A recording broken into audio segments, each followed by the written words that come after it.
Pass நல்லா தான் பிடிக்காது. பாஸ் கல்யாணம் பண்ண பிடிக்காது.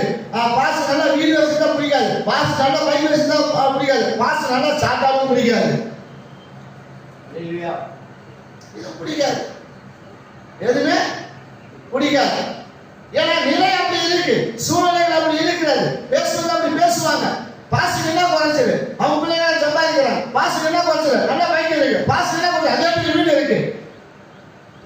இப்படிதான் பேசுவாங்க. விசுவாசிங்க மற்றவங்க பேசுறாங்க, விசுவாசிங்க பேசுவாங்க. பாசு நல்லா இருக்கிறது பிடிக்காது.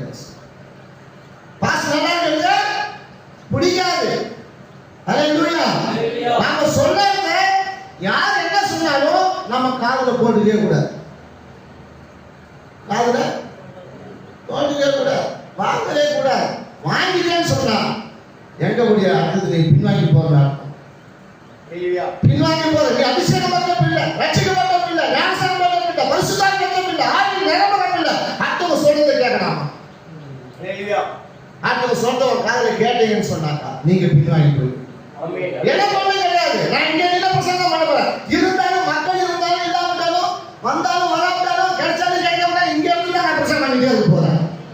நான் எப்படி நான் போறதுக்கு மக்கள் இல்லையே எனக்காக ஓடிட்டு போறது, மக்கள் கொடுக்கலையே எனக்காக சாப்பிடாத பட்டு போறதுக்கு என்ன போஷிக்கிறது கர்த்தர், என்ன நடத்துறது கர்த்தர், நடந்து கொண்டது கர்த்தர், என்னோட இருப்பது கர்த்தர். அவர்கள் சகல முடிவு பார்த்த சகல நாட்கள் உன்னோட கூட இருப்பேன் வாக்கு போட்டது என்னோட கூட என்ன செய்வாங்க பெரிய நடந்துருவாங்க. ஆகினால யார் என்ன சொன்னாலும் அபிஷேகம் பெறாத மகளுக்கு அந்த வைராக்கியம், அதான் இளம் வயதுடைய அவங்க யார்? அவங்க ஒரு இளம் விதவை. இளம் விதவை அவங்க எப்படி தன் வாழ்க்கை அமைத்து கொண்டிருக்கிறான். ஆனாலும் ஒரு எதிரிய மகளை பார்த்து ஒரு மொபாயில் பெண் சொல்ற